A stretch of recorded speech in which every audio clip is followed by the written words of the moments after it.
Oh, nice. Awesome.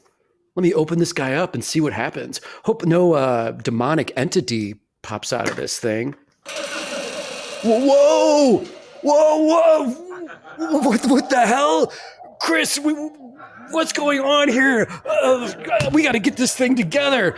Episode 9, we're talking about Roger Corman sleaze and an abstract, strange, psychedelic Japanese horror movie. Episode 9, roll it.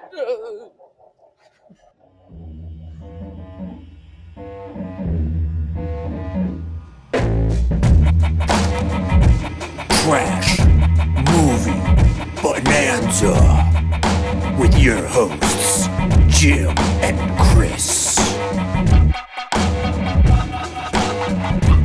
Hello, folks. Welcome to Trash Movie Bonanza. This is a show where two friends look at some movies that, might be schlocky, might be B movies, might be cult hits, might be actually good sometimes. And my name is Chris. I host a show called Comic Tropes where I look at interesting comics. And I think the other half of my hosting duo might recognize that one. A Blast from the Past, Miami Vice remix. My name is Jimmy Jams, and you can score Miami Vice remix at your local comic shop or on the interwebs. And I've also been known to draw other things. The only thing I have in front of me right now is the VHS that Punker Mike made for us, and it features artistry and drawings of Chris and I as zombies. So I love that.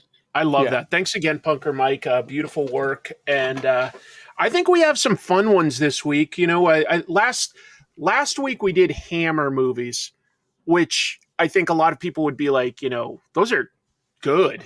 And yeah, they are. But, we chose some that underperformed was all. Yes. But this week we decided to go back to our roots with horror, right? Yeah, man. And Chris, fear not, because the first movie we're talking about, my pick, is a return to just glorious, fun sleaze and trash.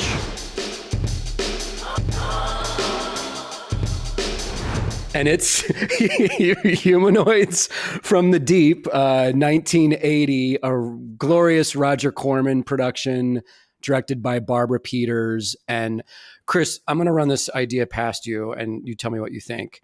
Okay. I feel like with this movie, you could just do a blueprint or a graph of the Roger Corman school of B-movie schlock movie making of, okay, here's a graph of an intro. 15 minutes in, we get horror, murder. 15 minutes after that, we get boobs, nudity, teenagers, sex, more horror, creatures, bloodshed, gore, destruction, more boobs. It's very formulaic and very obvious what this flick is. This is it sort of follows loosely like the template of Jaws. We've got a seaside town attacked by monsters, but you're right that like every few minutes they're going to either give us some nudity or a kill just to keep it moving. And I guess behind the scenes, this movie's trashy. Like, because let me just put something out there real quick, folks. This is a movie. It goes by so fast you don't always sort of like dwell on it. But these are like sea monsters that are molesting. I'm using my terminology carefully for YouTube, but molesting women. And so the director, apparently, when she originally filmed this, would do that like in shadow or in silhouette and stuff. And then Roger Corman was like, no, you didn't quite get the memo here. We definitely want to see some like nudity. And he hired the assistant director to film some more like, close up, like just, boob shots. I don't know what to call them, like topless totally shots. Correct. It's funny, man, because I rewatched. Roger did an appearance on Joe Bob Briggs a couple years ago when they screened this movie. And Roger very eloquently and logically explained to Joe Bob that he was like, listen, no disrespect, no sexism happening here. He's like, we signed a contract with Barbara to direct this movie. And in the contract, we had all these bullet points of this is what we need to see. We need to see this much nudity, this much gore. And she didn't deliver on the contract of what she Mm, signed. And so he's like, I had to hire other people to come in and make the movie that I thought would make us the most money. Because that's Roger fair. is just a It's a businessman. business. I He mean, really was, yeah. And you could say that so it's almost like ruthless or something, but other people would say it's just really smart. You know, it's just really using your money wisely. He yeah, got a return on investment, yeah. and I'm not complaining really. Yeah. And it's and dude, what he did invest wisely in is we got our boy Rob Bottin doing the special effects on this flick, who Dude, just a year or two later, I believe, works on The Thing, which yep, in my opinion is the greatest practical effects movie ever made. I know, Basically, right? It's like there's he's so a many guys that are like really well genius. known, like Tom Savini and stuff, but like Rob Bottin kind of nailed it with the thing. I Yeah, mean, yeah, it's yeah. unbelievable. If you guys haven't seen The Thing, like that's a must watch.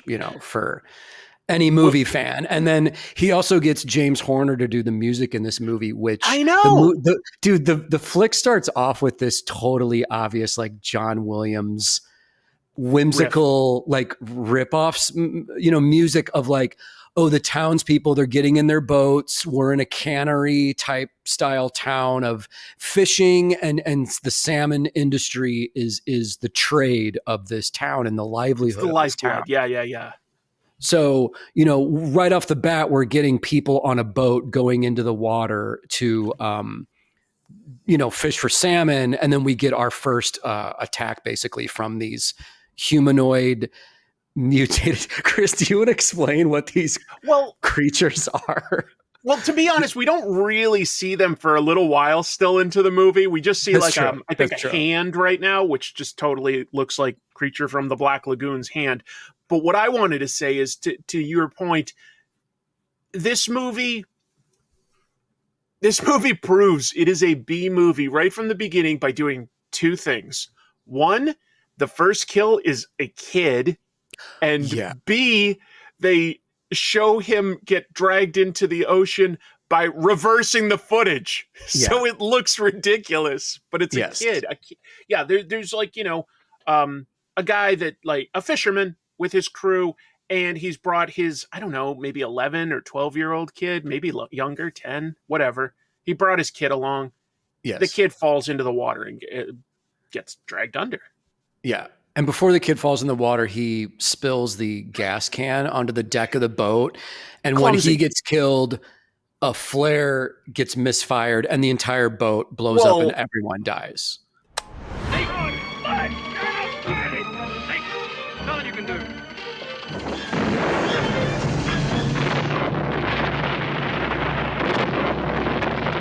you say it gets misfired, but it was like the entire crew turned into like Gilligan. Like everybody got Yeah. clumsy Yeah. all of a sudden, and this Yeah. guy like runs out with a flare and he's like, "Whoa!" And he Yeah. shoots it, and the entire boat explodes. This movie has like 3 explosions in it, and all of them are humongous, like way bigger than you would expect. These are, It looked badass. Like this it does boat look went up badass. like it was like a power plant or something. Dude, these are supercharged explosions. These Yeah. are, Well, you know what? Maybe it's that mutant salmon that we learn about. yes. Maybe mutant salmon is flammable. They're, who Could be. knows? But Could. I mean, there's no fat in this movie. They just move this along, and it's like Well, we go wait a from minute. Wait a minute. I'm going to push back, Jim. okay, I agree that it moves at a great pace. I do. But I have in my notes from like minute like 13 to like 15:30, there's like a girl in lingerie like brushing her hair oh and stuff and getting yes, scared, and she's like walking around, and then she's got a knife, and her boyfriend like jumps out to surprise her finally, but she doesn't stab him even though she's like ready for something. But it has like nothing to do with the rest of the movie. yeah. Like I would say that that's a little bit filler. But that was like the Roger formula of, well, let's this girl's at home. She's obviously in lingerie, like Well, just yeah. Okay. primping and blow drying her hair. And before that, Chris, we get the hero? It's known. It's revealed that dogs in the town are being brutally murdered. No way! Hey, asshole!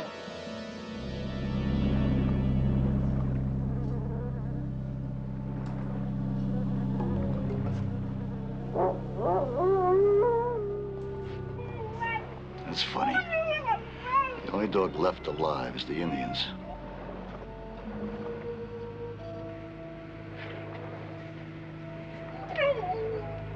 Boys, we got ourselves a problem. Well, And we have some find out. we have some shots of like dead dog carcasses. Oh my God, And this is Jim. this is where you can see like the actual like Rob Bottin's work, because some of it is a bit gruesome. If you're a pet owner, you might It's sad. be like, oh shit, okay. Maybe I should just like lay out that there's a main guy named Jim. He's got a wife, Carol, Yes. and a baby, and Jim's kind of like the biggest fisherman in town or something like that. He fishes with his younger brother. He's the hero of the piece. Yeah. Jim and Carol go to call for their dog, and they go out looking for their dog, and they find a trail of blood. Now, they do not freak out, it should be noted. Instead, they're like, maybe we should follow this. Maybe this will show us. And they follow this trail of blood, like from their house through the woods to the beach, and then they finally find their dead dog. I was like, A, that was a hell of a lot of blood. B, I think you should have known what was coming, because they act surprised when they see their dead dog. I was like, how much blood do you think the average dog has? Yes. It's pretty crazy. And then we're introduced to Hank, the evil fisherman in town, played by the legendary Vic Morrow. Yeah.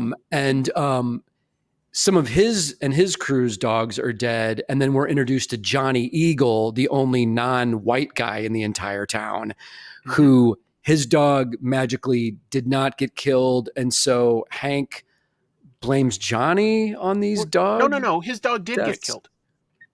Later, it's revealed. Oh, later. At the town dance, Chris. At the town dance, Johnny Eagle walks in with his entire dead dog carcass in his arms.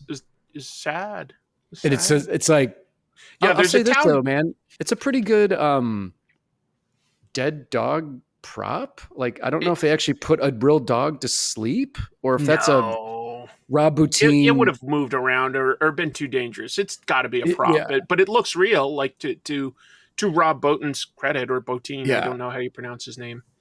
The town dance is also sort of like our exposition dump. Well, not an exposition dump, but it introduces the important characters in the first act, because we already sort of know Jim.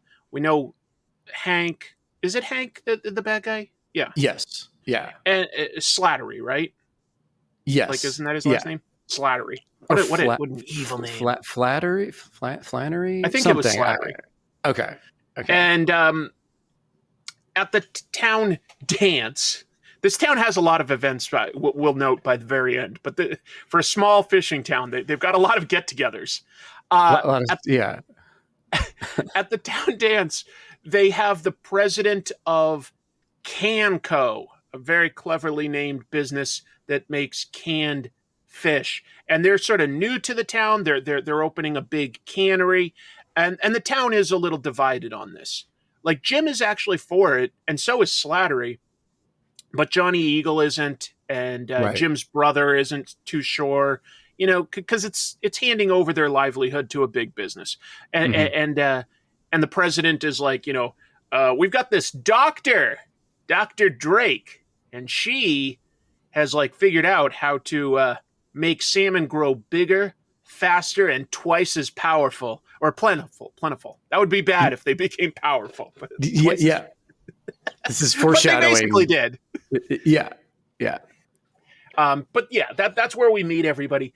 By the way, I think we're not explaining quite how much of a dick Slattery is. I mean, he's like always walking around with his heavies, and he's just an asshole to everybody. His wife, Jim, like Johnny Eagle, he's the worst to. Yeah. He's a racist asshole movie villain, basically. That's Like right kind of off the what bat. Vic Morrow specialized in to a Yeah. degree, because he Yeah. played a similar sort of a racist asshole in Twilight Zone, the movie, which pretty depressing. Like maybe we don't even get into it. I don't know. Just do your research on that story, people, and you'll be like, It's oh terrible. shit. Oh. It basically That's a whole is. other discussion. That's a It whole is. other Maybe we'll cover it someday. show. Who knows? Yeah. Yeah. But you know what my favorite part of the town dance was, Jim?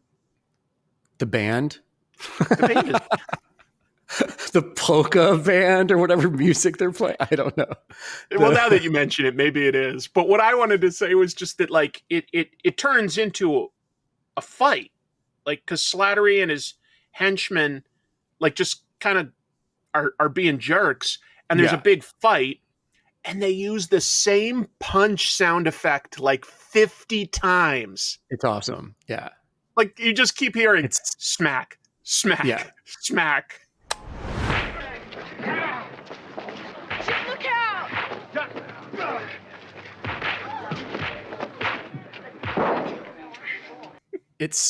we're on a budget here, Chris. We We can't really are.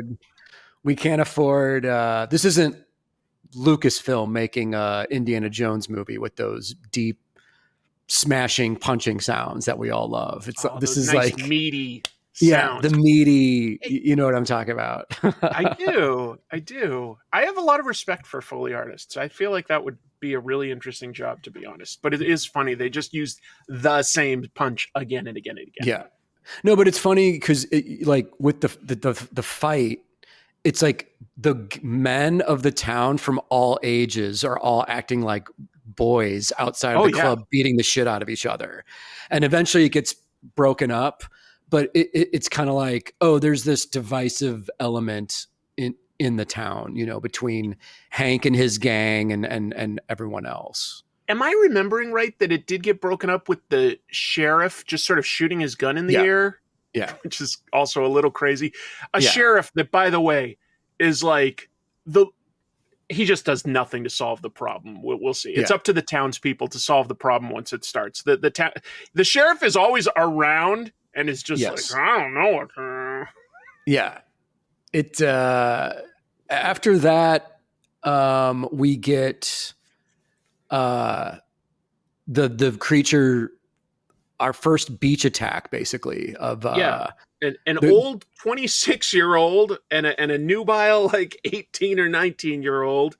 The guy, by the way, of course, in the shortest shorts you could possibly have in 1980. Yes. Yeah. And then the girl's name is around on the beach. The girl's name's Peggy, and the only reason I know that is we won't spoil it right now, we'll wait, but she shows up at the very end of the movie and in our dramatic climactic final scene. But her boyfriend, the dude, gets taken out in a major way when they're like frolicking in the water. Great special effects. Yeah. Like his face gets half torn off and it looks good. And I just wish we got a few more seconds of it, to be honest, because it looks so cool. Yeah. And I mean, dude, you and I both like our nice sensory, like cheesy but cool looking gore. And I feel like you do get that in this movie. Like they actually went to the effort to show on screen kills, gore, blood.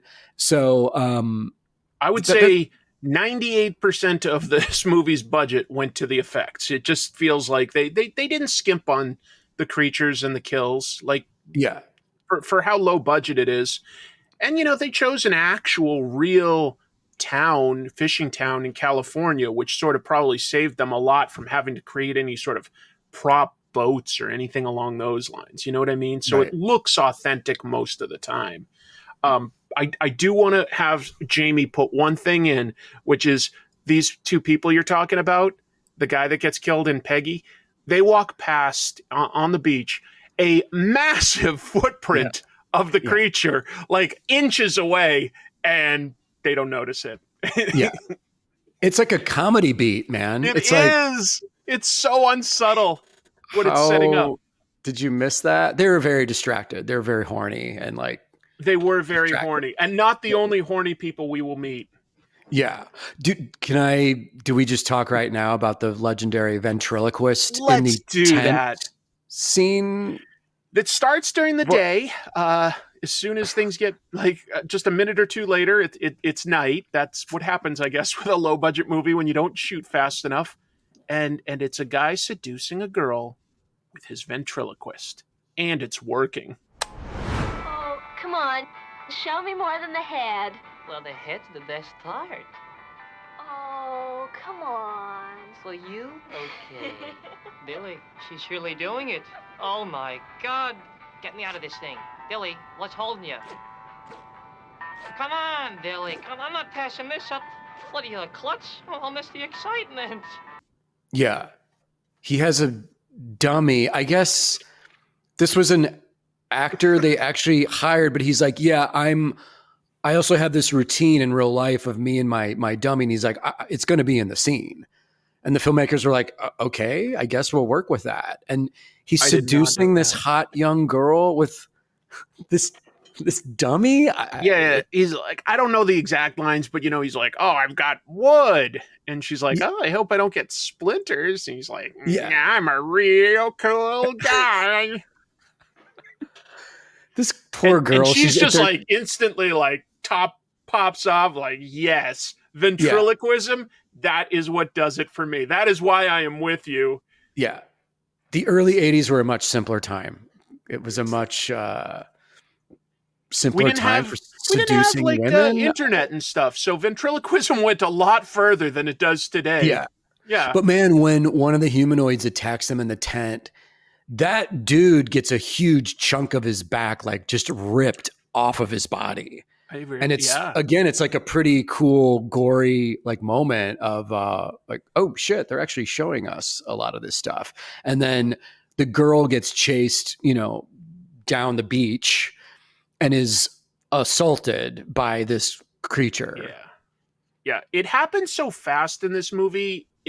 The implications are very disturbing of what's happening. But what you actually see in the movie, it like always sort of cuts as something starts to happen to whatever the next scene is. So it's like you're not dwelling on it in the context of the movie. Right. As bad as that sounds. Yeah, that's a good way of describing it. It's as a viewer, like what's happening. I want to explain that the next scene right after this is Slattery being a dick again. And more than a dick. He's like an outright villain. And I want to explain that because when we get to the finale, there's a twist to that character that I just is utterly bizarre. But in this scene, Slattery and his men want to shut down Johnny Eagle because Johnny Eagle apparently is organizing all these other Native Americans that we never get to see that are going to protest Canco. And he boats up to Johnny's house at night. Johnny's, by the way, having over Jim's younger brother Tommy and Tommy's girlfriend, who I don't think even gets a name. I don't know. Yeah, I don't know. But you're correct with where you're at with everything. They throw a Molotov cocktail, which you'd normally think like, okay, bursts into a little bit of flame. Again, second explosion of this movie, right, Jim? That Molotov cocktail is like he just fired a rocket-powered grenade into the house. It's insane. I feel like there's like 3 explosions that come out of just the one explosion. It's like the roof of the house and everything are exploding into the sky from this one Molotov cocktail. Like, holy shit. Maybe Johnny was planning on doing a fireworks show for his guests. There was some reason he had like some really explosive material. He was hoarding gas. Like this was like right at the end of like Carter's administration, and gas was in short supply. He's one of those guys, Johnny Eagle was, that has like gasoline in baggies. Definitely. He was a bootlegger, Chris. Isn't that obvious? A gasoline bootlegger. Gas, oil, and illegal fireworks. They were all being stored in his lovely lakeside home. And, it just so happened that... Johnny Eagle, more like Ill Eagle. Thank you. Yes. That one's free, folks. That one's free. The rest But you have to leave a super chat for. with Jim's brother being there in the chaos of the explosion, like the explosions, Yeah. the humanoids are also start attacking at the same time. So Yes, they is this do. Jim's brother? Is it Tommy or Tommy. something like Tony or Tommy. but Tommy has an interesting way of fighting the monsters, considering he has a rifle. Yeah. He gets dragged into the clubs them with water it. and is just using it as a club. Yeah, he doesn't It's like- shoot them. Johnny Eagle runs in and with a similar rifle and starts shooting them, but Tommy was Yeah. just clubbing them. Yeah. Johnny's just a smarter, more efficient hunter. Johnny's He's kind of better- likable. Johnny's Yeah. kind of likable. Tommy's likable too, but he seems a little dumb, and he basically is only there to get injured to sort of motivate Jim later. Yeah. Johnny and Jim are both likable protagonists, and scientist woman, what's her name? Dr. Drake. Drake. Yes, Dr. Susan Drake. Dr. Susan Drake. She's cool. I mean, she's sort of just there. I mean, She's clearly like competent, but she's also hiding something. And I think we sort of ultimately have to kind of blame her, even if it was like, Kanko was telling her to make these salmon like hardier and everything. I mean, she really is the person that can't. We get told a little bit later, and we can go into it in a little more detail later, but she messed with their DNA to artificially make them bigger, and she kind of knew the risks. That's brushed over as though it's not her fault, but it kind of is. Yes. Yeah. It and it's I'm trying to figure out what comes next. The before like the creatures like go away, it sort of ends with our third big explosion. Yes. Yeah. Do you remember the one I'm talking about? Which one is that, dude? Tell me. Okay, so like Tommy's girlfriend tries to escape by herself in a truck. That's right. And basically one of the creatures is on the truck, and all sorts of action happens, but basically it breaks in from the back and she drives off a bridge. I don't know exactly how they pulled this off, but it's like a bridge that's 3 or 4 stories high, and the truck just goes off the edge and explodes, and it's a big explosion again. So that was kind of cool too, but like sad for Tommy's girlfriend. Yeah, people are getting taken out now, and the aftermath of that is like Jim and his wife. It's the next day. It's like light out again, and they realize that Tommy's been injured. They rush him to a hospital. Right. Johnny brings him into town, and Yes. And then Johnny, Jim, and Dr. Drake go off on a boating expedition to get evidence. And then, dude, we have that cool scene of like, there's a drawing of one of the creatures. Well, that happens way like after they go on their search. Because first, while they're on their search, there's sort of an action beat. They, Jim's piloting along the coast, and Dr. Drake's like, hey, there are sea caves here. And he's like, yes, yeah, they've always been there. And she's like, well, let's investigate. So the 3 of them go in basically instantly. They're attacked by a ton of humanoids from the deep, and they shoot the shit out of them for like a full minute. For like a full minute, Johnny and Jim are just shooting these monsters. There's a lot of them.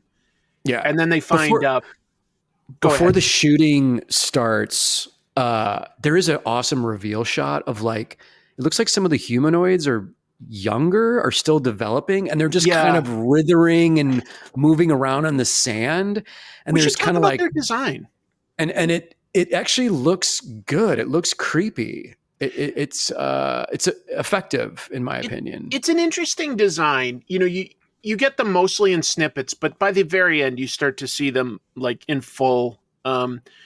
Imagine maybe like, well, you'll have seen it, but they're like an alien from Alien, like for the body, but they've got a tail. They've got like a little pumpkin head, and for some reason, their brains are like like really exposed on the back. Although that's never like thought of as a weak point. Like Susan's like, their brains don't have a cranial protection, and that's their weak spot. If you hit it with a 2x4, you might be able to take these powerful monsters out. Nah, nothing like that. It's just like, shoot them. They did, yeah.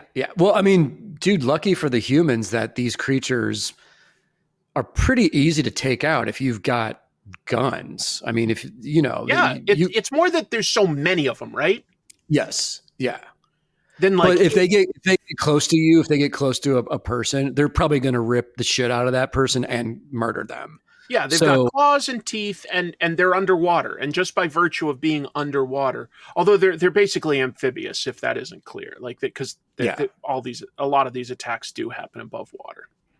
Yes, it. And man, after this assault, our crew taking out the monsters, they find Peggy alive on the beach, covered in like seaweed and stuff. Seaweed. I don't know what that would be. And naked. So save that. And naked. Well, of course.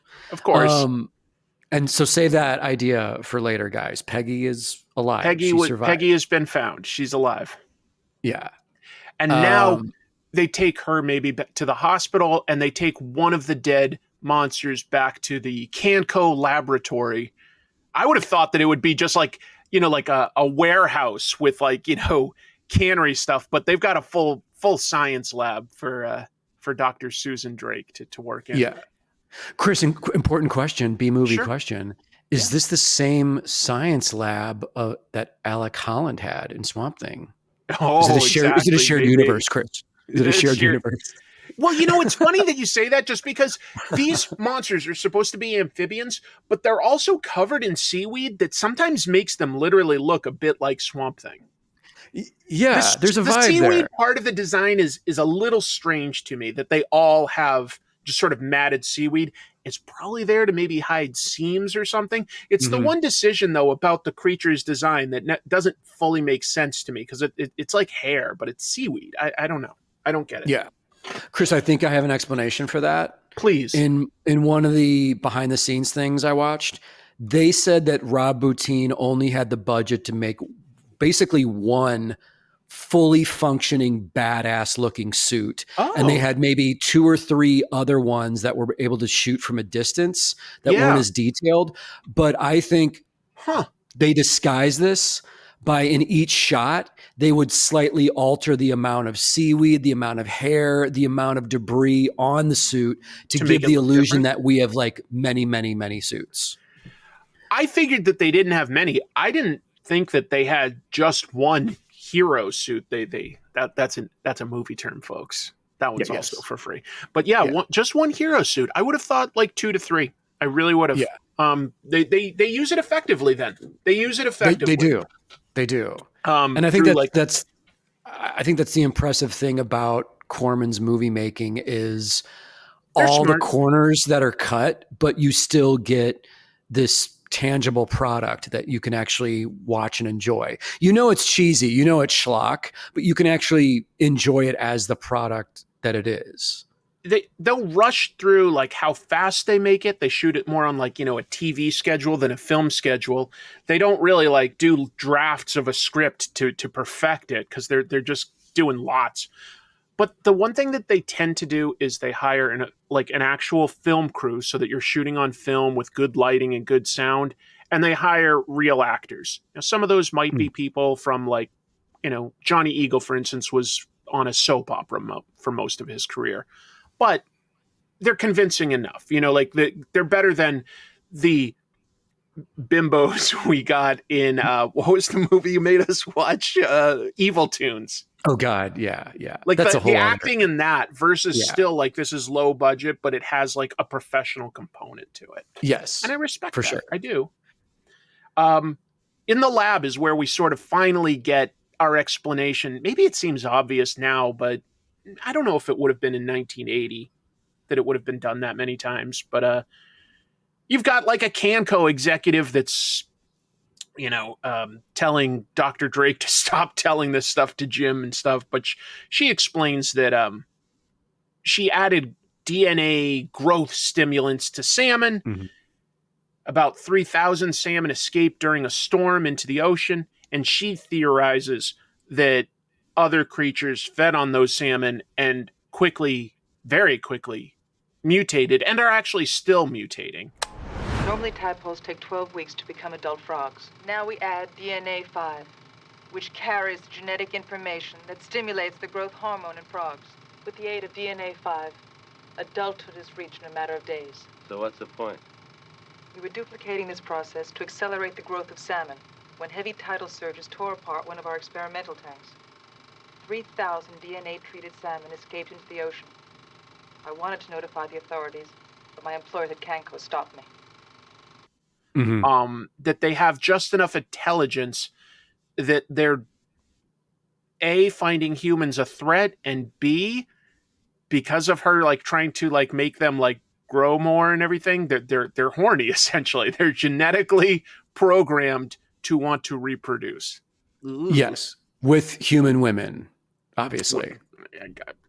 You know, there could have been a scene where they tried it with a shark for all I know. I mean, I don't know.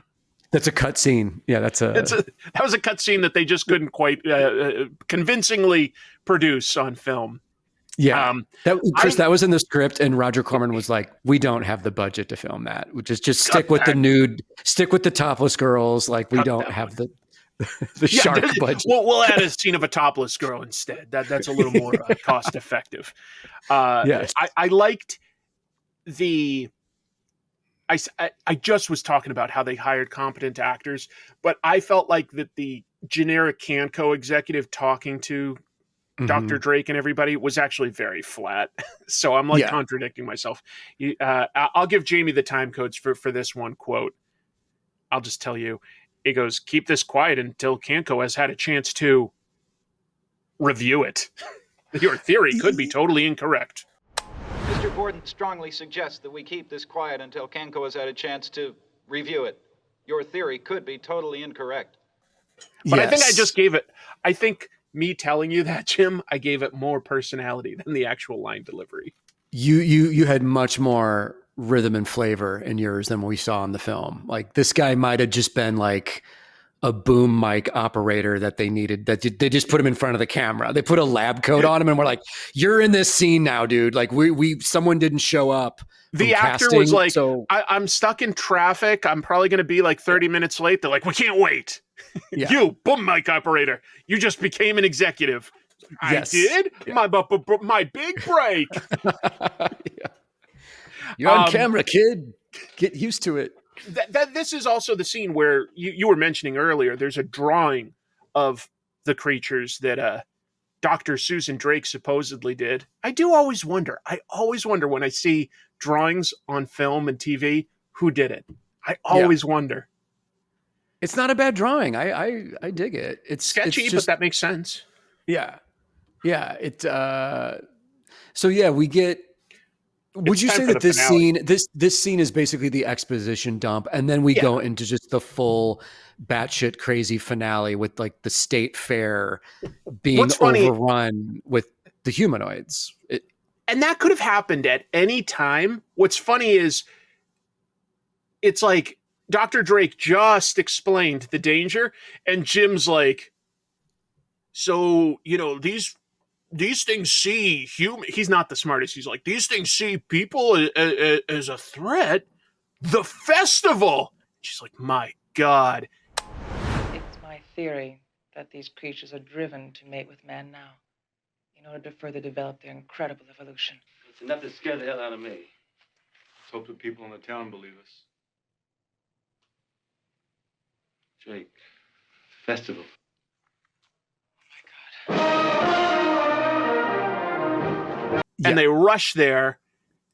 And I gotta say, the chaos of the attack on the town festival, which is basically on sort of a boardwalk by the harbor, it's good. It's well done. The first scene where a creature literally breaks up through the pier below to grab somebody, I was like, that looked awesome. That was good. It's cool, man. It's well done. And dude, people are getting effed up in this chaos. Like people one dude are getting has his head ripped off. Yes. One dude has his head ripped off. That is crazy. Jamie, can we please show that scene as much as possible without too much censorship? It's an awesome effect. It's fantastic. Yeah, and it's kind of goofy. Chris, my God, even the town DJ and Miss Salmon aren't safe from this assault of these creatures. The DJ, I was ready for him to die. He was annoying, but Miss Salmon efficiently fights off one of the creatures after having her bikini top ripped off, of course. Well, of course. Do you know who that was by any chance? No. Was she was part of the crew, wasn't she? Yeah. She is, I don't think she wrote this one, but she was sort of like a writer and producer a little bit. She wrote the movie Screwballs, which is like a ripoff of Porky's. Yeah. And she appears in that movie as well. And so like she wrote herself a topless scene. I think her name was Lynn Shane. I looked it up at some point when I saw Screwballs because I was like, wow, that was a pretty crazy scene. Wait, she wrote it? Yes. So she may have had like a little bit of say in like, her character being more proactive than the average victim. Yeah. She has to get topless, but she does get to beat the shit out of a humanoid with like a stone in her hand. And, it's fairly well done. They don't scrimp on the blood. Like there's blood throughout this whole finale, and it's exciting to watch, man. My apologies. Cool. I didn't mean to speak over you, but like, yeah, there are both innocent townspeople and humanoids getting killed left and right. The one that like cracked me up the most is all of a sudden, and this felt like something out of Anchorman, all of a sudden some townsperson has a flaming spear that he throws into one of the humanoids. And I was like, where the hell did that come from? Yeah. This guy escalated fast. This guy was prepared. If he didn't have humanoids, he was going to go to jail for attacking people. He came to the festival with a flaming spear. Yes. But I also want to mention, I talked a lot about how much Slattery is an evil asshole in this movie. And then there's a scene where some piers fall down and like a little girl is in danger. And he goes and rescues her. And I'm like, he's going to like toss the girl when it's like he's in danger or something like that, right? Show that no, he just rescues her. And then Johnny Eagle rescues Slattery. The one guy I would have loved to have seen get his comeuppance. Nope. He lives. And he gets to be a hero all of a sudden. I'm like, what? It's an odd decision. It's on the filmmaker's part. It's strange. Isn't that weird? I mean, it's not like we should be, I guess, wanting to see people die. But in this kind of a movie, when you've got the asshole, at some point, they typically get their comeuppance. Like, they show their true colors and they pay for it. But nope, in this one, he gets off. He gets given a free pass. It's a surprise. It's odd. Very strange. And while this is happening, Dr. Drake and Jim are on their boat spraying down the water with gasoline, and they ignite the water on fire. And then, Chris, they don't know how many humanoids there are out there. Just a lot in general. But I guess lighting the water on fire, that's supposed to just right there with you, Jim. I go, okay, maybe they're trying to cut off their path of escape or something and assuming that they're all there. I don't know. Whatever their plan is, they don't explicitly say it to one another. So we, the audience, don't exactly know. And yes, they light some fire in the harbor, but it isn't like, considering how many explosions they've done and stuff, it's not like you can see a ring around the whole harbor or anything. It's like you've got a line of fire between two docks. And I'm like watching that going like, what is their goal here? I literally do not understand what they're accomplishing exactly. It's a very loose plan. It doesn't, because we don't see any of the humanoids burn up in that fire or anything like that. Yeah.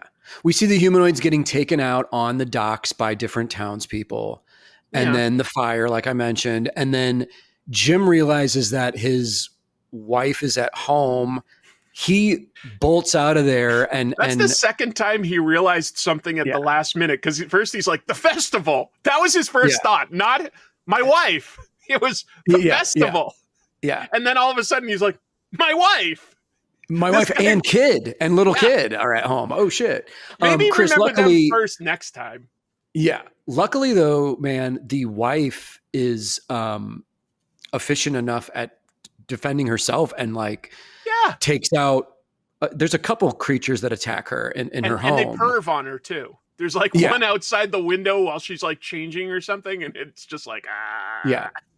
Oh no, dude, the funniest thing about that, they asked that actress if she would be willing to get naked for the shower scene, and she said no. So there's an obvious body double of like a perfect 10 body like behind the shower curtain showering. A little about that shot. And it's that was in one of the behind the scenes things where she was like, I wasn't going to get naked for this movie. And she's like, I laughed when I saw the finished movie and they had this like perfect body behind the shower curtain, like lathering up. And then it cuts to her out of the shower. And we have this kind of cool, like horror moment of the creatures perving on her, breaking in. She's able to effectively defend herself and like stabs the shit out of one of the beasts. Yep. And then Jim shows up, basically after she's done the carnage. I know. And again, this is a weird pacing. I just got to say, like, because Jim and Dr. Drake, I guess their big hero moment was supposed to be creating that fire, but we don't see that fire do anything. Right. And then he just leaves while there's chaos. Like the festival is still under attack. He goes home. His wife has already saved herself. So he didn't really like save anybody there. It's a little strange.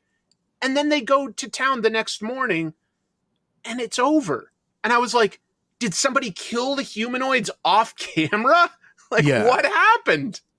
Yeah. What happened? It's Chris, it seems like my interpretation at the very end, please, when things are smoking and burning and they're seeing the aftermath of all this, the characters all have this kind of look. And I think there's a quick exchange of like, I guess we're safe. I guess it's over. It's kind of like abstract, unfinished idea. And then we cut to the final scene of the movie, which almost rivals the end of Pieces, man, as far as like what the fuck value of, we have a blatant Alien ripoff scene of Peggy is impregnated, delivering birth, and out of her stomach or vagina, whatever, bursts a little alien humanoid baby. Cut to credits.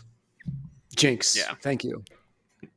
Yes, Wow. I think that you deserve a no prize for that explanation of the final scenes, Jim.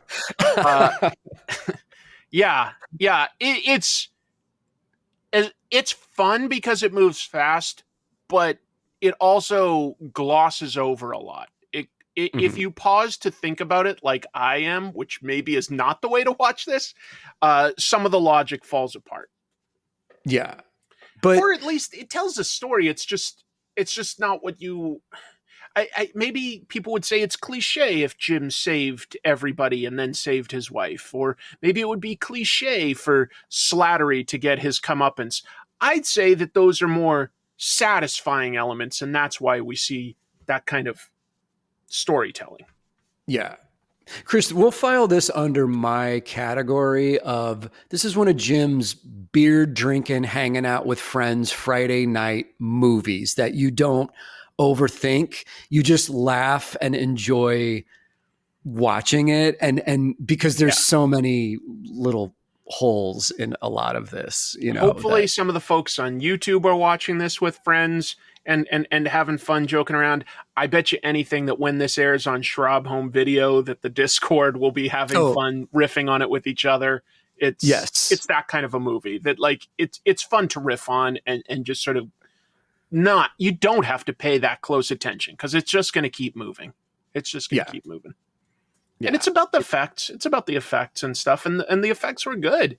Rob Bottin like made a name for himself with, delivering something like this on a low budget, and then something like The Thing, like you say, it's a classic. It's a classic. The effects, God, I still remember being absolutely shocked at some of the effects in The Thing the first time I saw it. certainly the defibrillator scene without Oh my explaining it God, and dude. spoiling it for somebody that might not have seen it yet. It's just a great, surprising scene. Yeah. And man, I the stand. intensity and the actual horror of the thing isn't for everyone. I get it, Yeah. but I do just the artistry of the effects in that movie. I mean, every movie buff already knows all this, but if you're new to this kind of stuff, it's like, man, it's so worth a watch just for the artistry of what they did practically. It's mind blowing. It's incredible. Just on this line of thinking, because where else would I ever get to talk about it? They did like, a sequel or prequel, I guess it was, to The Thing in like maybe 2011 or something like that, well over a decade Oh ago. yeah. Yeah. And they had done practical effects for all the alien monster stuff in that. And then they decided to cover it over with CG. I would just be very curious to have seen a cut of that film with whatever they did as effects. Just, Me too. they weren't Rob Bottin, but they also have the advantage of learning from, his entire career and stuff. And I don't know. It was a weird decision. I would be very curious to have seen the original intended version. Oh, for sure, man. This might be an awkward segue, but speaking of special effects, Let's do it. We'll do with my choice. End of the spectrum. Very but different with reason. movie. But with reason. I will explain. My effects. choice is the 1977 Japanese movie House.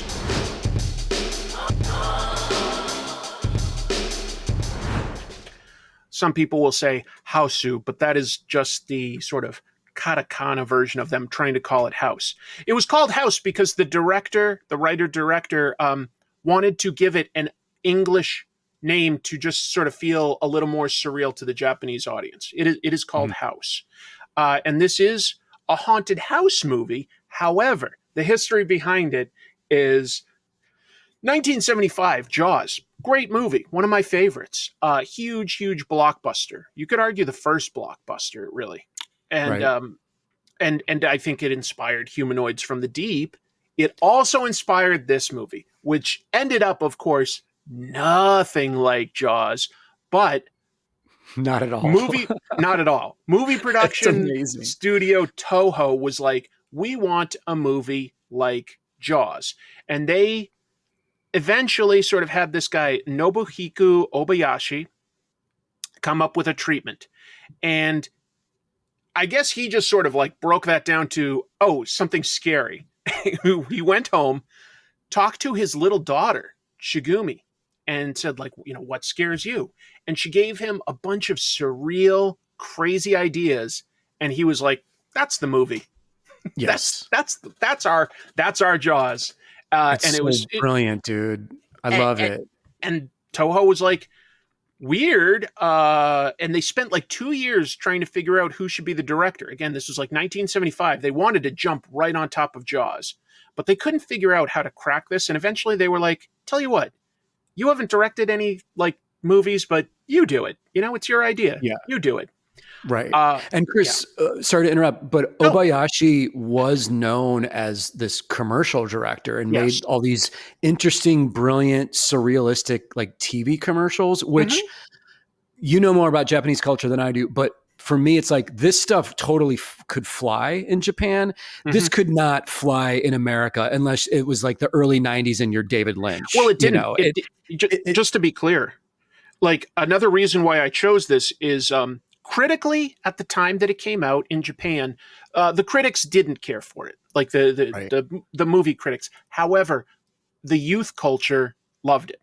And so that is what kept it alive. It really didn't come here to America until, all things considered, fairly recently. And now people are looking at it with a different lens, and they understand it is supposed to be very surreal. It's supposed to be dream logic. This is closer to something you might get from, I don't know, David Lynch or something, but through the lens of Japanese culture. This is using dream logic. So you have to take that into account and just understand that, just to be clear, it's intentionally trying to be funny sometimes with slapstick, which are strange elements to bring together.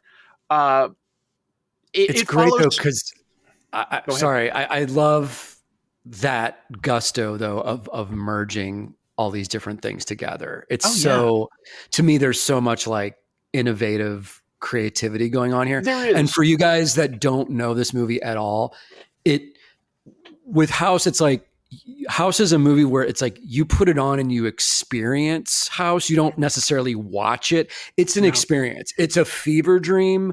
It's this roller coaster ride. It's almost like, to me, maybe like El Topo from Jodorowsky, where it's like this is a vision of a creative genius unfolding through cinema. A guy who also was definitely in love with the apparently new to him technology of blue screens. Yes, yeah. It gets used a lot, and you know, the edges of characters on weird backgrounds and stuff like that. It's a little janky, but because it's supposed to be surreal and dreamlike, it doesn't really matter. What's it about? That's important. Well, it's about six friends, six girls that are high school girls, and they each have a name that sort of depicts their personality. The main girl is named Gorgeous because she likes to do makeup and stuff. And her best friend is Fantasy. She likes to daydream. Mm-hmm. Those are the two most important, but we've got the smart one, Prof, as in professor. We've got Sweet, who's just like kind and bubbly and funny. Mac, she likes to eat. Right. Kung Fu. Melody, she likes music, and yes, my favorite actually is Kung Fu. To be honest, Me Kung Fu too. is because she's literally not scared of things like the rest are. Yeah, Kung Fu's the shit. She's awesome. Kung Fu is great. Yeah. Is that 6? 1, 2, 3, 4, 5, 6. Sorry, that's 7. Gorgeous and 6 friends. That's 7 characters. Yeah. And it starts off, with Fantasy just sort of telling Gorgeous, I envy you, Gorgeous. Your dad has a fabulous Via. Okay, cool. Then there's a scene at home where Gorgeous and her dad have been living alone. Her mom died years ago. Mm-hmm. And Gorgeous's dad is a composer for films. Yes. And while in Italy, he met a new woman, Ryoko. And he's like, this is going to be your new mom. And Gorgeous acts more like, say a 12-year-old might to this. Like, no, I don't think I want this. What? Right. I don't know this person. We don't know if Ryoko's like, an evil stepmom or anything. We've got no evidence that she would be a bad person, to be honest. But Gorgeous just doesn't like it. And so she decides that she will go with her friends on like a little vacation to visit her aunt, who she hasn't seen since she was something like 6. She hasn't seen or talked to her aunt in a very long time. Her mother's sister. She writes to her. Her aunt lives out in the countryside, and the girls decide to go.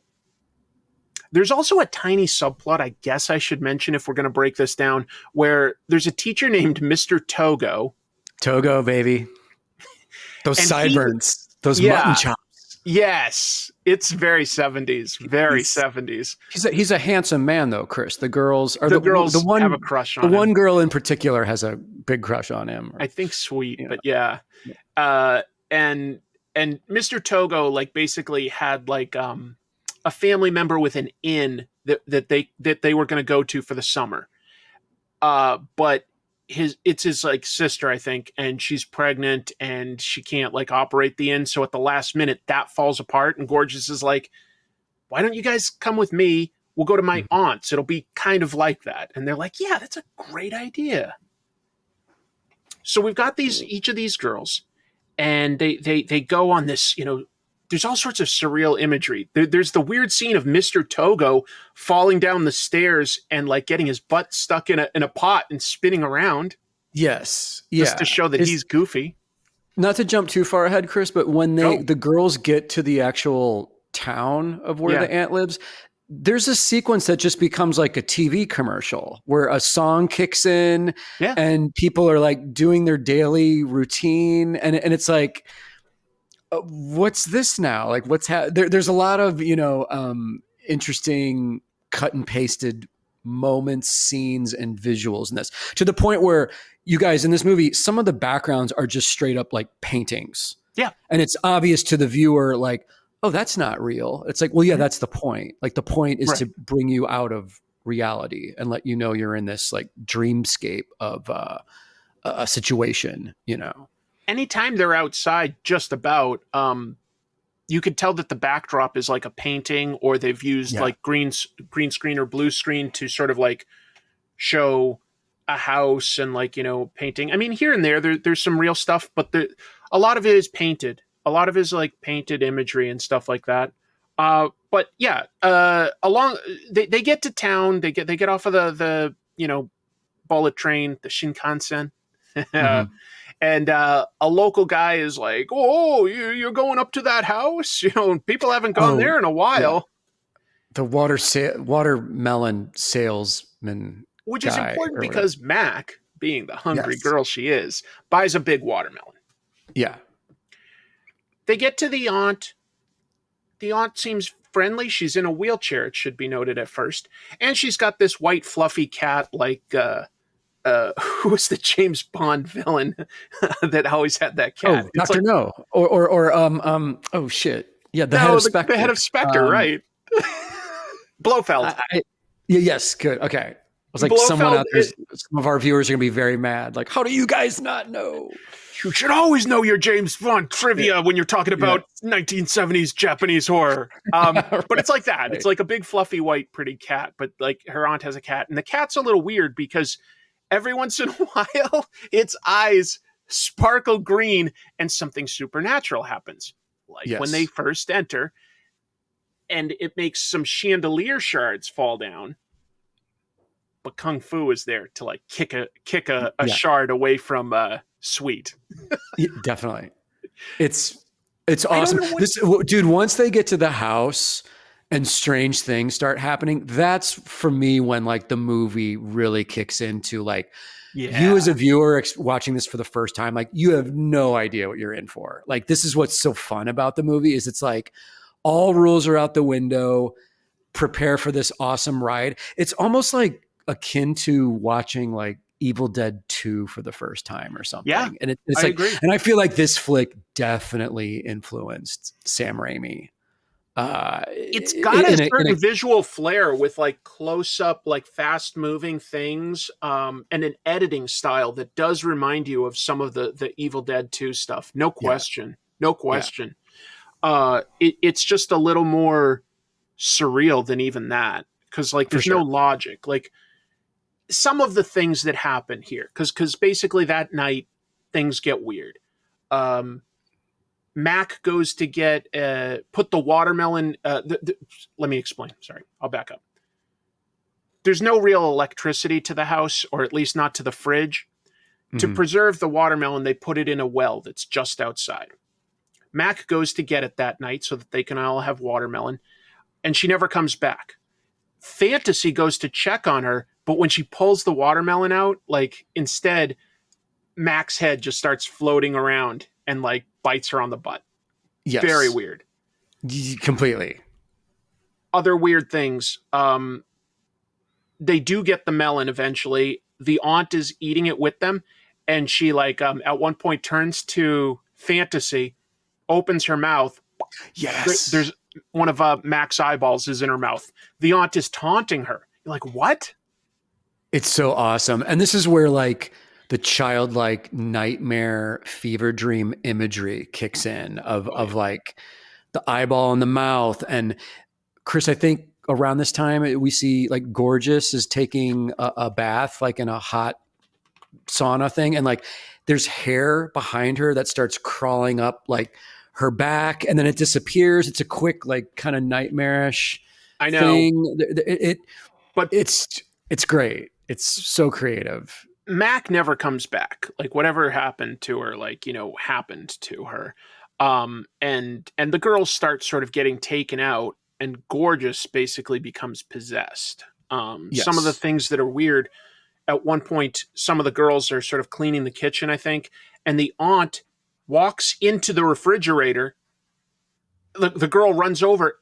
She's not in there. And then in the foreground, from like the rafters. The shot hasn't cut yet. The aunt like crawls in, and I think even looked at the camera, like broke the fourth. Yeah, breaks She the fourth does. wall. It's and you're like, a okay, fantastic moment. It's awesome. The aunt is supernatural. We don't know the reason why or anything, but something strange is going on, to say the least. So, you know, some of the ways they disappear are very strange. Like, is it? I think Sweet goes to get mattresses, and just like a million mattresses start falling off shelves, and she just disappears. It's consumed by like comfy pillows. And I think before that too, man, we have a scene of our favorite Kung Fu is outside, and she's chopping wood, and then the wood pieces That's cool. come alive, and she fights them off, and then somehow winds up pantsless for the rest of the movie. Tiny she's wearing just like her little short shorts, which is awesome. But there's all these just strange moments, man. Well, like Gorgeous, after the bath, like goes to say comb her hair in front of a mirror, and she starts sort of seeing strange versions of herself in the mirror. But it ultimately ends with like a close up of Gorgeous, and pieces of her face start to drop off like a cracked mirror, and underneath that we just see a raging fire. So she's basically somehow been possessed, I think, while taking that bath. There's Chris, some disturbing imagery. can I ask you something real quick? Please. In my research, I didn't pick this up rewatching this, but it was like, oh, okay. In that scene, it said that Gorgeous was possessed by the spirit of her aunt in that scene, and takes on. So the aunt is basically possessing Gorgeous's body, which we'll explain in a minute why. But I think that's exactly what's happening. Just to be clear, the house essentially is an extension at this point of the aunt. The aunt lives alone, right? The only thing we know is that Gorgeous tells her friends early on is that well, actually, I think she tells them like that night when they're having like she tells them about her aunt twice. Once, like just before they leave. Second time while they're having dinner. The aunt had a fiance. Fiance had to go to World War II. From the footage we see, it looks like he was a kamikaze pilot. Died, never came back. But the aunt had promised to wait for him. That's all we know. She was very lonely, and she was waiting for a long, long time. And we think that that's the whole story. But after like some of these girls start disappearing and everything, there's a point where Prof finds the aunt's diary. Then she gets a little more clues, and all of a sudden Gorgeous sort of like reemerges briefly into the world. Like a gigantic Gorgeous head comes out into the room and says, "I'm in my aunt's world," implying she's, in the spirit world. And she says she died many years ago. So she waited and died lonely and angry, I guess. And so now the house itself it eats unmarried girls. Yes. Melody gets eaten by a piano. Who gets found in the Kung Fu finds Sweet trapped in like a grandfather clock that's just like full of blood. Yeah. Very strange idea for an image, right? Yeah. Just trapped in a grandfather clock. That's a disturbing scene where it's like, oh man, Sweet. Oh damn. And dude, the legendary piano scene with Melody is like, a lot of people know the flick from that because it's like such a crazy visual when you first see it. It's like, what the hell is going on? Again, it's all kid logic, isn't it? The idea of being trapped in something small, or the idea of like, pianos have like the cover over the keys. And at first it bites off Melody's fingers, but then the fingers keep playing. Yeah. And then the whole piano just slowly eats her. And she's got like different body parts, like jumping up out of like the string area of the piano, the body. Oh, it's crazy. And dude, we have to mention crazy. Like the grassroots, cheap, down and dirty way the effects were done with this. I saw that Toho offered Obayashi, like, we have an effects crew, we can make this look good. And Obayashi was like, no, I'm doing the effects myself, like me and my crew. Cause he's like, he wanted it to look lo-fi. He wanted it to look dreamlike and odd and nightmarish in this disjointed way. And then he was so effective at pulling that off in the final movie. I agree. That there's stuff in this movie, dude, that I've never seen in any other film. Basically, it's like, okay, well, that's new. Like, that's something I've seen lots of movies in my life, man. That goes without saying. And there's stuff in this flick that is just like, okay, they're going into uncharted territory here. This is incredible. I think that there's something very personal about the spiritual entity, about this aunt, having lost somebody in World War II and feeling alone, because in real life, director-writer Obayashi grew up in Hiroshima, and he wasn't there when the bomb dropped, but everybody he knew basically was. So all of a sudden, all of his childhood friends and teachers and people around town were just gone.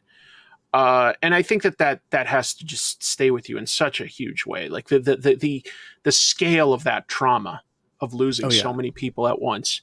That like the idea of feeling alone from World War II and how and that this is like something that's being dealt with, decades later. There's something thematic there that I don't know if I would ever be able to properly relate to or understand. The closest might be, somebody that lived in New York and lost some people in 2001. But even then, it's like not the same scale.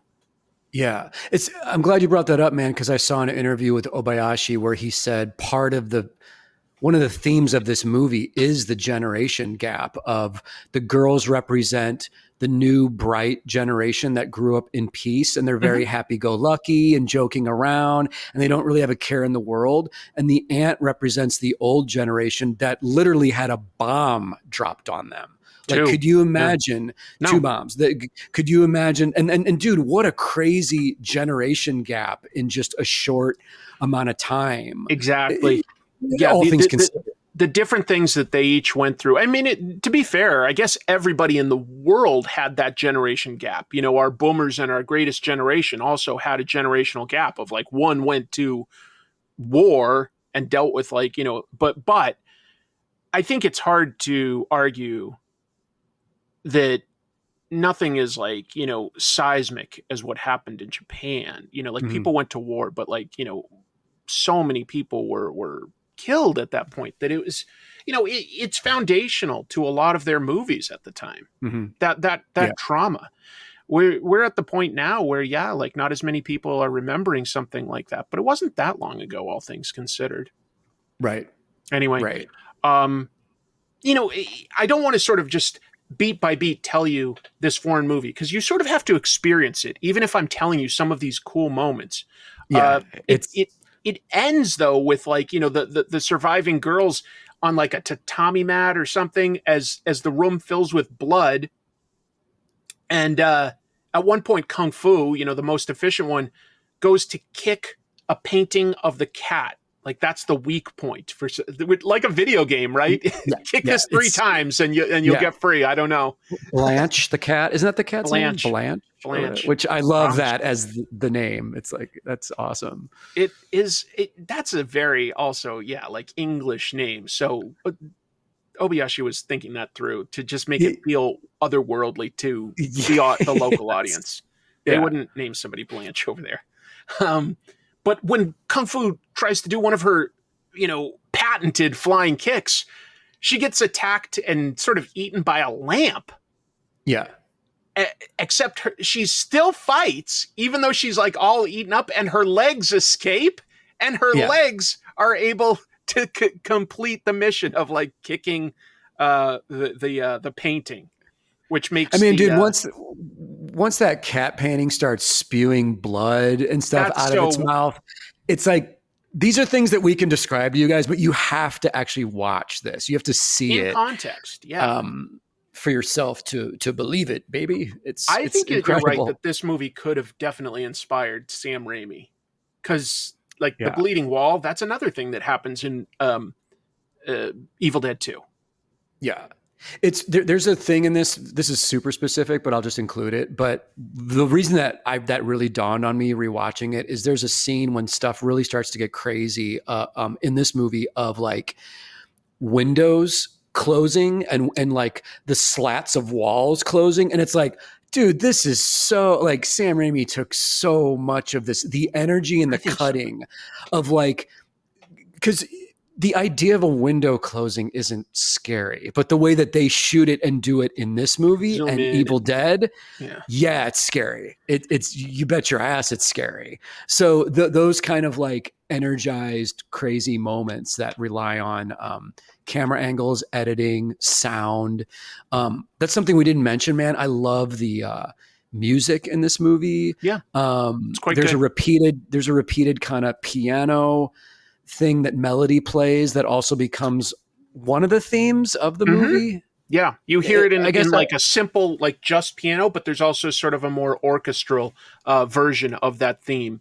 And it becomes very haunting. It becomes very haunting. Like, where did Melody even come up with this? I don't know. But then it becomes, I think the term is diegetic, where it's like, you know, because it's in the movie itself with Melody playing it, but it's also the music that we, the audience, hear. So right.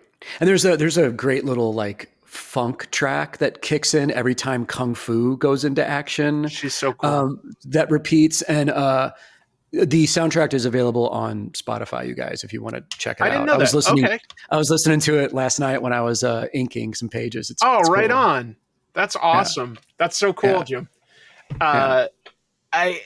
You know, the gist of everything is that like Gorgeous ends up being the only girl left. Like she sort of ends comforting fantasy. I think Prof like literally falls into the blood and dissolves, if I'm remembering right. But yes. Yeah. And it's sort of like motherly, like Gorgeous like comforts fantasy, fades away, cut to Gorgeous's aunt arriving at the house because she just wants to try to get to know her potential new stepdaughter. Right. Oh, not aunt, but the new girlfriend of her Ryoko, dad. her dad's fiance. Her dad's fiance. Yeah. Thank you for the correction. I've been saying just aunt to avoid, so much.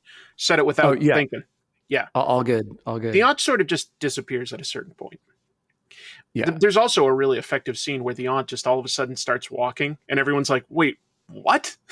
Yeah.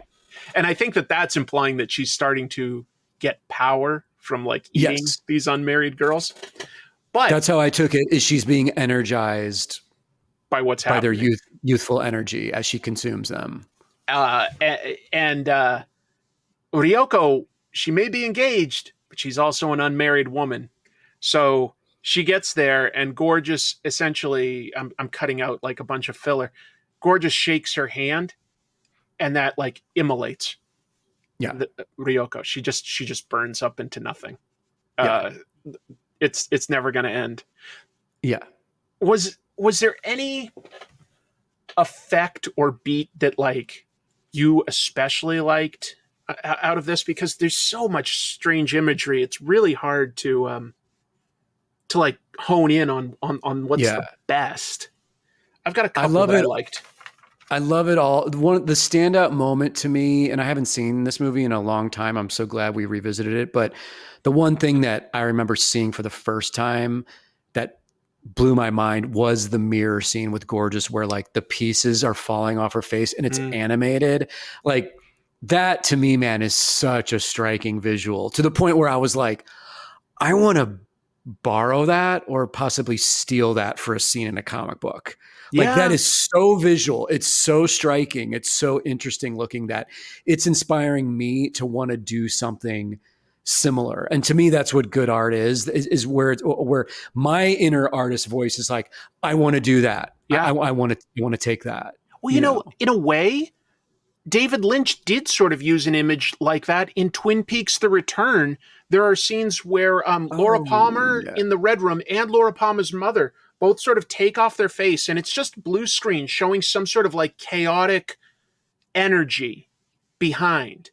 That's now true. that I think of it, and I don't know if he would have been influenced by this or if that was his own idea, But the idea, yeah, of like you sort of having just this swirling energy, just and your skin is just like a little shell. It's a Mm-hmm. strange idea, Mm-hmm. but it's effective visually. There's a lot of Oh interesting yeah. visual ideas. Some of the visual stuff I liked wasn't even necessarily a special effect, like the painted sunsets. Yeah. And also in the early scene when Gorgeous is talking to her stepfather and meets Ryoko, a lot of that is filmed from they're on a balcony in their house. The camera is in like the living room, and there's sort of like these panes of mirrors. It's Yep. just decorative, but it sort of shows them all in like fractured segments, and I was like, oh, I think that was very intentional on the director's Yeah. part to show that there's sort of like, you know, a broken family, even though you can see Yeah. them all together. That I think that there was a lot of intentional thought into what he decided to use for effects and shots. Yeah. It This would is bear analysis. It would bear a yeah. deeper analysis than us just sort of talking about what we liked and didn't like. And No, dude, I agree with you because I actually think every inch of this movie was well thought out, and it means something to Obayashi and his daughter's involvement with presenting ideas and him being like, "Oh, these are all great." Because he said in an interview that I watched, he's like, "The problem with adults is adults are always thinking logically and based on everything you've already known and experienced in but this that's not world what's goes scary. into your decision making." He's like, children still have that way of thinking where the strange and the abstract is part of their thinking. So when the daughter says, "Whoa, I had this idea or dream of a piano eating the girl playing it," it's like, okay, let's put that in the movie. Let's, Doesn't need explanation, really. yeah. I mean, we do sort of get an explanation. You know, a lady stayed there until she died and turned into a spirit, and now the house eats people. Yes. But the individual scenes don't necessarily make that clear. You get the full picture by the end, and it Yeah. makes a type of sense.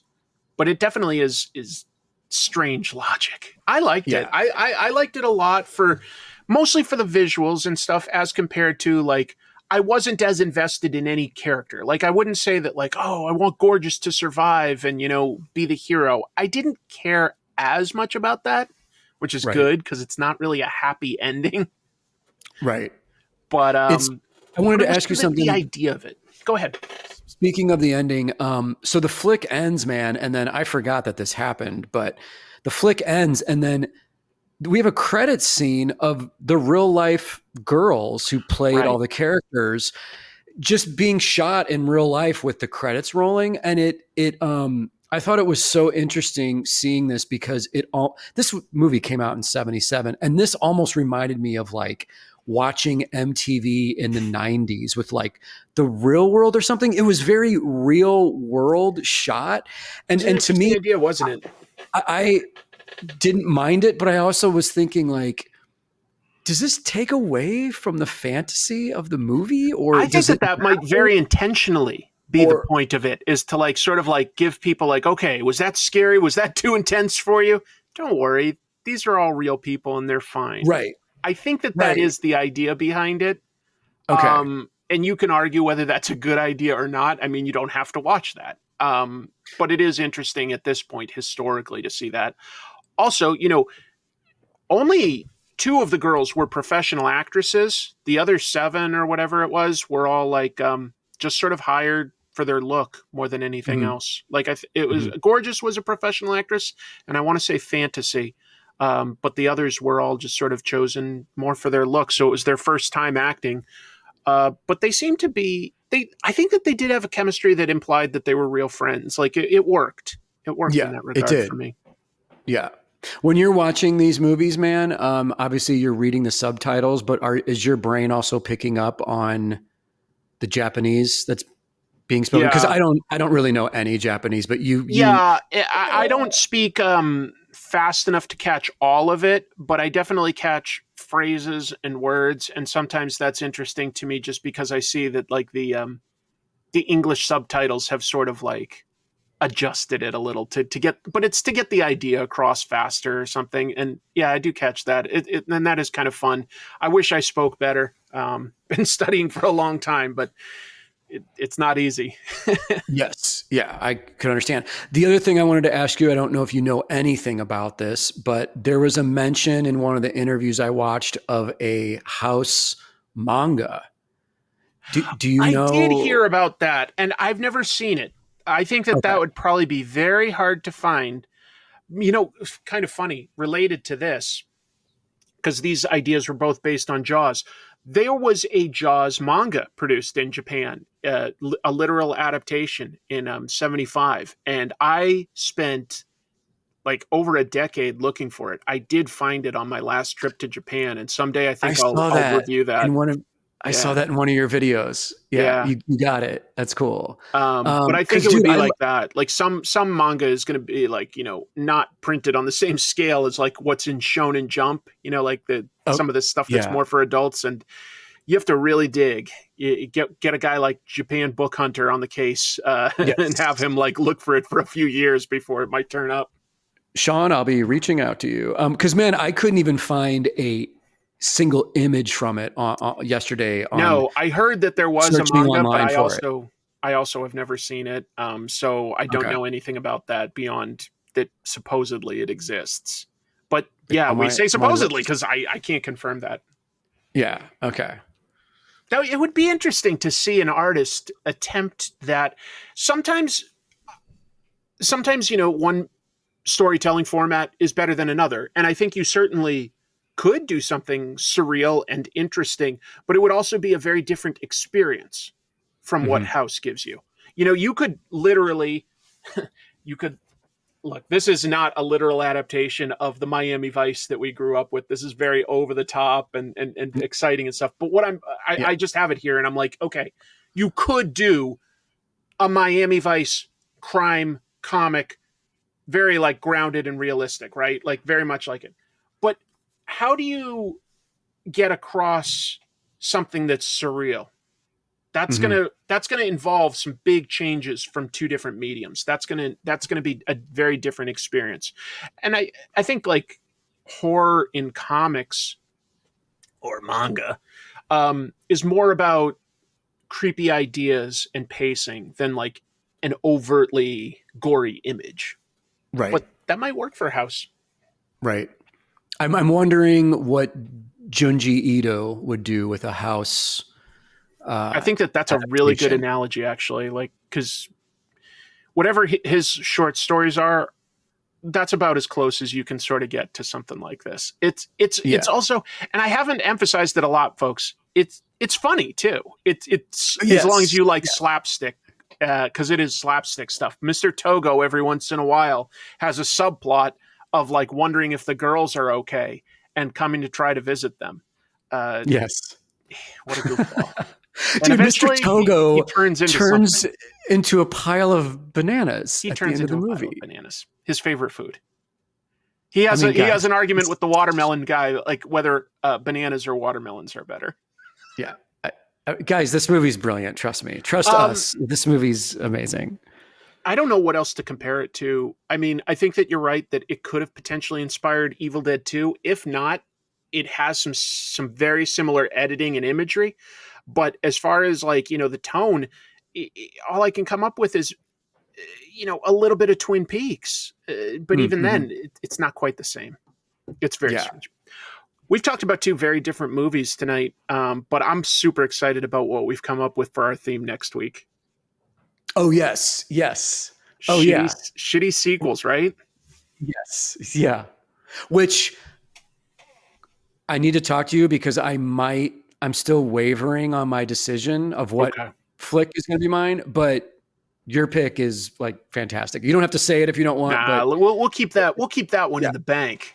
Thank you, folks, for watching this. I think as we grow our library, more people are likely to stumble across it. But this is still sort of a newish show, and if you hit things like, subscribe, comment, or especially share it, like that really helps the show. We'd love to grow the audience. I mean, it is growing, but we'd love to grow it a lot more. because this is fun for us, but we don't want to talk in a vacuum.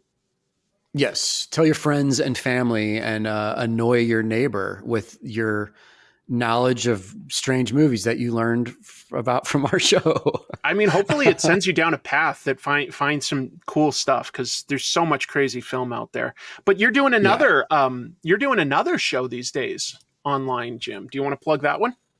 Oh, yes. Thanks for mentioning that. Ink Pulp Live, you guys, is twice a month on my buddy Sean Crystal's YouTube page. Just go to Ink Pulp. And we're doing a live stream on Wednesdays, not every Wednesday, but we'll announce it on social media. And it's basically like we pick a theme. We've already done Batman, Spider-Man. We got Ninja Turtles coming up. After the Turtles, we're doing an Akira themed show. Awesome. So really cool, fun themes. And we draw live, and you guys can participate in the chat and ask questions.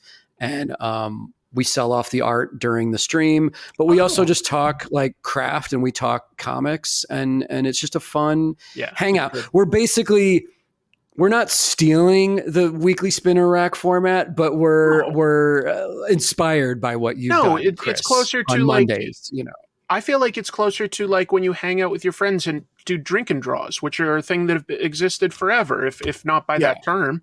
And it's always fun to just, especially if you don't have to like produce a finished piece that you have to really concentrate on. If you're just sort of drawing for fun to get in the zone, I love drawing with friends, and I love your show. I think it's fun to draw at home or just have it on, while you're doing something. I really think that it's really entertaining. Obviously, you and Sean are good friends, so you've got a really good vibe, good chemistry together. Yeah. I think it's a great idea. And thank you. As of this recording, you haven't done the Ninja Turtles one yet, but I would request Donatello, my favorite turtle.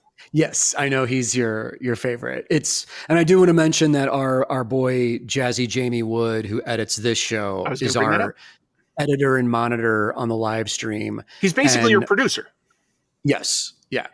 And but the live stream thing is interesting, man, because I like the way that I view pros and cons on Mondays. Like I always have it on when I'm working, and sometimes I'll comment and chat and participate, but other times I just have it on because I'm working, but I love having this vibe of like there's information and a community happening while I'm participating in the art form that you're talking about. So it's kind of like this full circle experience. I like hearing that, because I think that like I've heard that from a lot of other people too, both pro and indie, that like sometimes they just like having that show on to just hear about people talking about comics while they make comics. And I was like, that sounds perfect. That sounds perfect.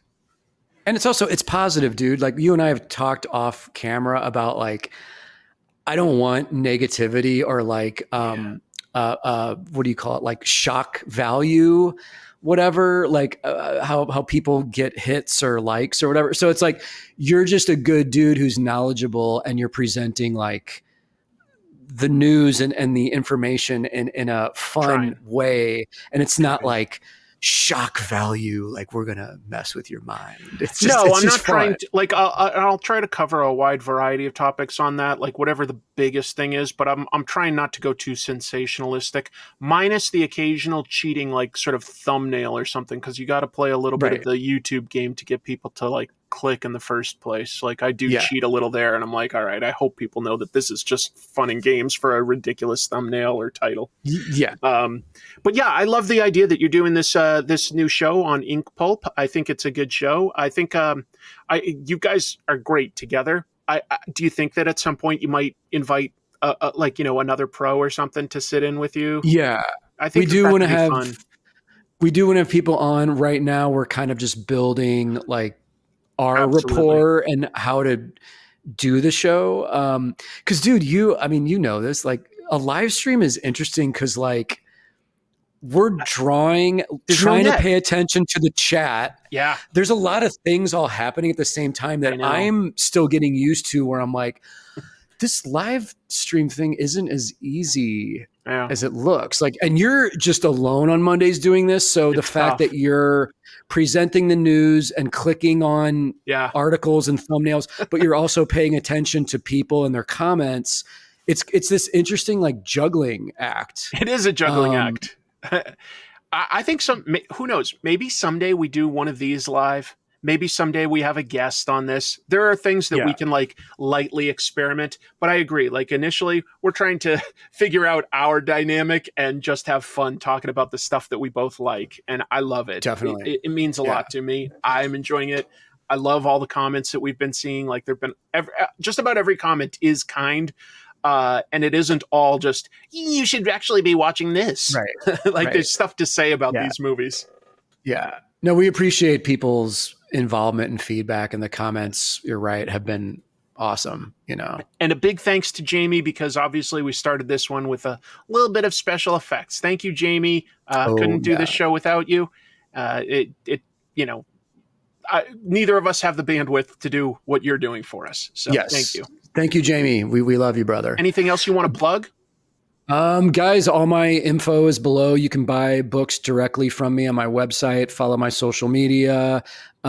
Chris, what do you have for us? By the time this comes out, there should be a somewhat new episode on Comic Tropes about Mike Zeck. That was just a really important artist to me that, like, you know, was somebody whose art caught young Chris's eye before I knew how to identify artists. I was grabbing Mike Zeck books by their cover because I liked it so much. And so I want to talk about how much he meant to me. Yeah, I love Mike's work. I'm in the same boat, man. Those G.I. Joe covers. Good. It speaks for itself. It's so good. Anyway. Well, I think that this was it. We still don't really have a catchphrase or anything, but Garbage Day. Yes. Well said. Anything else from you, Jim? I'm good to go, buddy. Farewell, everybody. Keep it trashy. Trash Movie Bonanza.